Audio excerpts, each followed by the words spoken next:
दृश्य एक। सुबह का समय, एक सुंदर जंगल। जंगल में सुबह का समय था। सूरज की किरणें पेड़ों के बीच से छनकर जमीन पर पड़ रही थी। चिड़ियों की चहचहाहट पूरे जंगल को मधुर संगीत से भर रही थी। दृश्य दो। एक बड़ा पेड़ कौवा आता है। पेड़ की सबसे ऊंची शाखा पर एक कौवा बैठा था। वह भूखा था और खाने की तलाश में उड़कर पास के गांव गया।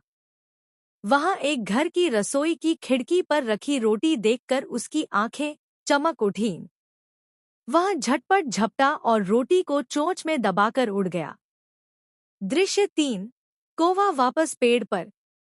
कौवा पेड़ पर बैठा और सोचने लगा, आज तो मजा आ गया।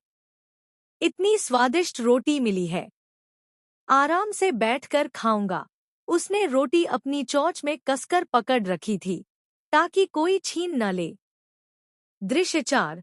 लोमड़ी का प्रवेश। उसी समय पास ही झाड़ियों के पीछे से एक लोमड़ी आ रही थी। वह भी भूखी थी और कुछ खाने की तलाश में थी। तभी उसकी नजर कौवे पर पड़ी। उसने देखा कि कौवे की चोंच में गर्मागर्म रोटी है। लोमड़ी अपने आप से, वाह, क्या किस्मत है।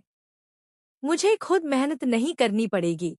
अगर मैं थोड़ी चालाकी से काम लूं तो ये रोटी मेरी हो सकती है। दृश्य पाँच। लोमड़ी की चतुर चाल। लोमड़ी पेड़ के नीचे आकर बोली, लोमड़ी, ओह, क्या बात है। कौन है ये सुंदर काला पक्षी? इसकी चमकदार पंख और तीखी आंखें, और क्या मधुर आवाज होगी इसकी। कौवा ने सुना, लेकिन उसने कुछ नहीं कहा। उसकी चोंच में रोटी थी, वो बोलता तो रोटी गिर सकती थी। लोमड़ी, अरे, क्या मैं इतना दुर्भाग्यशाली हूँ कि ऐसे सुंदर पंछी की आवाज भी नहीं सुन सकती? क्या तुम गा सकते हो, प्यारे कौवे? कौवे को लोमड़ी की तारीफ बहुत भा गई। उसे लगा कि वो सच में बहुत खास है।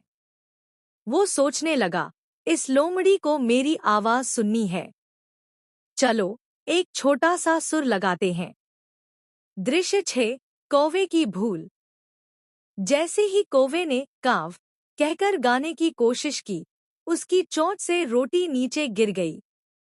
लोमड़ी ने तुरंत झपटकर रोटी उठा ली और हंसते हुए बोली, लोमड़ी, धन्यवाद कौवा जी, तुम सच में बहुत भोले हो।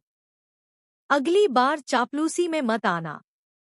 लोमड़ी रोटी लेकर चली गई और कौवा पेड़ पर बैठा रह गया, दुखी और शर्मिंदा।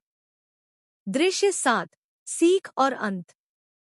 कौवा सोचने लगा, मैं कितना मूर्ख था। तारीफ के जाल में आ गया और अपनी रोटी गवा दी। अब से मैं किसी की मीठी बातों में नहीं आऊंगा। सीख। चापलूसी करने वालों से सतर्क रहना चाहिए। अपनी अक्ल से काम लो, वरना नुकसान उठाना पड़ेगा।